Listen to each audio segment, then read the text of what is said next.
On the 24th of August 2005, a woman's body would be found behind St Stinian's Church in Kilrush, County Clare.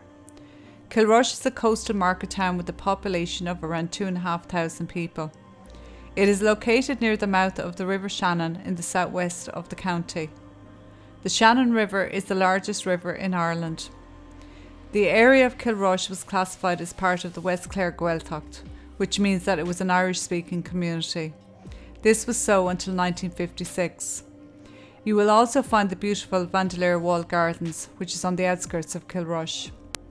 Today we are speaking about 23-year-old Ann Walsh, who grew up in the town of Kilrush.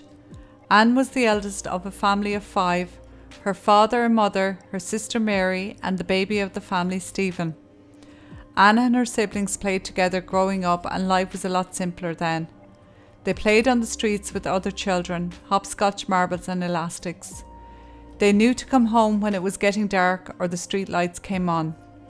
They didn't have a lot, but their dad worked 3 jobs to make sure they had food in their bellies and a warm bed at night. But what they did have in abundance, and which was the most important, was each other and lots of love. Ann was definitely the innocent of the 3, even though she was the eldest. You could definitely pull the wool over her eyes. She was all into her hair and makeup, and her dream was to become a hairdresser. She was easy to get on with, as her co-workers would state, and her family would say she was so chatty, she'd talk to the Pope. She'd talk and talk and talk. Her brother even said if she was out, she'd nurse a pint for the night, as she'd be so busy talking to everyone. Her sister said she had a heart of gold, and with that she saw no bad in anyone, and had no fear. In 2001, Ann moved out of the family home and eventually would meet a guy named Raymond Donovan. There was a fun fair on in Kilrush, and Raymond was working there, and that's where they met. The family met him a few times, but they never took to him. They would say he was a bit strange, but they made the effort with him, as Ann liked him. After a couple of months of Ann going out with him, the family saw a change in her. She became distant, she wouldn't visit the family as much, and became more closed off. The family knew there was something wrong. It was like she was afraid of him, and already he had control over her. The extent of the control and abuse would come out eventually, but it would be too late. Donovan was from a family of 11 and worked as a labourer and odd job man. He was familiar to the Gardaí, and in 2005, the year the murder occurred, a warrant was already in place for his arrest for not showing up in court that June, for summonses that had been issued to him, 10 in total. While Ann's family were aware of the abuse towards Ann, they had no idea how bad it had gotten. He would give her numerous beatings, but Ann would cover the bruises with makeup. He shoved her head in a sink of water and pushed her head down into a toilet. But after 3 years of this so-called relationship, Ann decided she had enough. She broke up with him and started to come back to her old self. She was doing her own thing, getting out, meeting her friends and back with her family. She felt safe when she was around people, but the family said she wouldn't have wanted to meet him when she was on her own. Ann even found a new relationship and seemed happy in herself. But as the months passed, Donovan was in the background, worming himself back into Ann's life. He would be constantly ringing her and messaging her and love-bombing her. If Ann didn't respond to it, the threats would begin, Donovan even using others to threaten Ann. What the family didn't know was Ann started to see Donovan again on the quiet. Whether it was through fear or love for him, it was unknown. Her sister Mary reproached her about seeing him again, and Ann would say, "Oh, I was only talking to him." But we all know it was more than that. Whatever hold Donovan had over her, only she knew, said Mary. On August the 27th, 2005, Ann was to go on her first ever foreign holiday to Spain with her mother and brother Stephen. She was all excited. It was her first time also to ever have a passport. She got her hair done, bought new clothes, and had been saving every penny she had to pay for the holiday. She was beyond excited.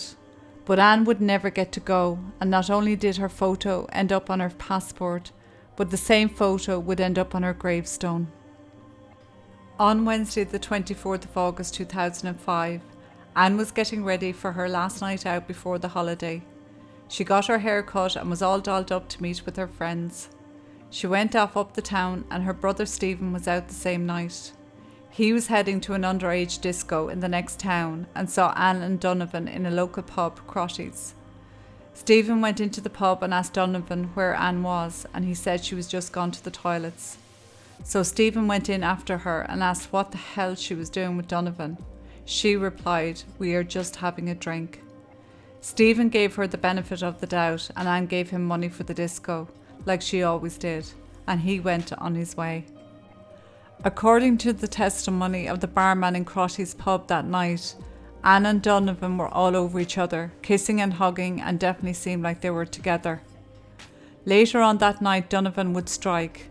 Donovan and Ann left Crotty's pub around 9:30 p.m. and had an argument on the street. Donovan claimed that he and Ann went around the back of St. Sinian's Church in Kilrush to have sex, and Ann started to shout and scratch at him. He said he put his hands around her throat until she stopped. He then panicked when he realised that he had killed her and rang his brother Sean for help. When Sean arrived at the scene at around 10:30 p.m. and saw the body, he rang the Gardaí to tell them what had happened. He said Donovan was very upset and there were scratches all over his face. Donovan was arrested on the spot and taken to Kilrush Garda station. Ann's family were notified by the Gardaí at 1:15 that morning. Their lovely Ann was dead and Donovan was responsible. They were just numb to the news. Stephen and his father headed over to tell Mary, the sister, that Ann was gone. She was heartbroken and never the same again, just like the rest of the family. The family wanted to go up to the church straight away, but the Gardaí couldn't let them in to see her as it was a crime scene.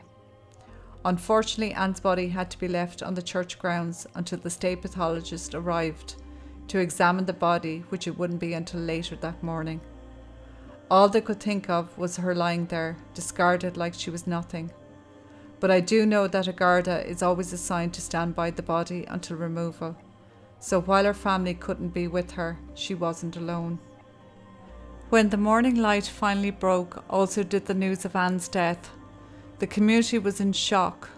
What I did find a bit weird on a personal basis, maybe it's just me, 10 o'clock mass was still held while the body of Ann was still lying behind the church. For the people of Kilrush, it probably gave them comfort to go and pray for Ann, and I'm sure the mass was dedicated to her. But for me, it just didn't sit well. The state pathologist arrived later on that day, and an examination was carried out and evidence was gathered. Then Ann was removed to Limerick Regional Hospital for a full post-mortem, and a formal identification was carried out. The whole family went together and identified Ann. The family got their Ann back on the Saturday of that same week, and they waked her over the next 2 days. People came from far and wide, people that knew her and that didn't know her. Mary, her sister, recalled that when they brought Ann down to her mother's house, of course they hadn't done Ann's makeup the way Mary knew she'd want it done. So poor Mary did it for her, and she was proud that she did. She put a rose in her hand and her rosary beads in between her fingers. The funeral came about on the Monday morning and it was a huge gathering. The whole of Kilrush turned out to say goodbye to Ann. The funeral was held in the same church grounds where Ann's life was taken, which was surreal, I'm sure. Despite Donovan admitting to killing Ann, he remained defiant when Gardaí charged him with murder. In Ennis courthouse, Donovan pleaded not guilty to the crime. He said it was not premeditated, and so now the Walsh family would have to face a trial. The trial began on the 26th of May 2006. Donovan tried to show that it was not premeditated, thinking he would get manslaughter. Murder defined under Irish law is: murder is when someone kills another person and there's a deliberate intention there to kill or seriously injure their victim. There doesn't have to be any planning involved. So obviously Donovan's counsel didn't provide this definition, and he was wasting his time trying to show no premeditation. It boiled down to, if you hurt someone and you have an intention to hurt or kill, and if that person dies, then that is classed as murder. Donovan showed not 1 ounce of remorse. Of course, he then pulled out the insanity card, and his brother Sean said on the night of the murder, Donovan wanted to kill himself and he had to talk him down, and that there was a history there. Deputy State Pathologist Dr. Michael Curtis testified to the court that Ann was strangled to death. Gardaí testified that Donovan dragged Ann across the road by the hair from the grotto to the back of the church. He strangled her, stripped her naked from the waist down, and folded her clothes neatly on top of each other. Her shoes first, then her pants, and then her underwear. They said Ann put up an awful fight and she ripped the face off him, which we can happily see in this photo. She fought for her life, but Donovan kneeled on her chest and proved too strong. As Ann was only a little thing, but she left her mark on the scumbag. The trial lasted 7 days and Donovan was found guilty of murder by a jury of 8 men and 4 women. They all had deliberated for 3 hours and 14 minutes. Donovan was sentenced to life in prison. Not long after the trial, Donovan put in an appeal on the grounds of he got too much time for the crime. He was only in the appeals court in Dublin for a few minutes when he was practically laughed out of the court. When he was leaving the court, this is his response to Ann's family and the waiting media. Very nice. Remember that face and that gesture. 10 years after he was imprisoned, Donovan was granted permission to visit his family and has been allowed out on several day visits. Ann's family were never notified. Anything they want to know about Donovan's movements, they have to ask. After 17 years in prison, Donovan will soon be eligible for parole. His possible release could see him back on the streets of Kilrush. The Walsh family, like other families, have to fight every 2 years to keep Donovan in prison. In recent years, the application for parole was moved from 7 years to 12 years, and now they are trying to get it up to 20 years, so as to give the families some chance to grieve in peace and know they can't get out for at least 20 years. In October 2021, it was reported that Donovan was moved to the open prison in Shelton Abbey, Arklow, County Wicklow. Is often seen as a stepping stone to full release. The family were only notified when Donovan was already there. As of the 5th of June 2022, Donovan has been moved from the open prison back to a high security prison after being found with a mobile phone which he was using to send threatening messages to a woman.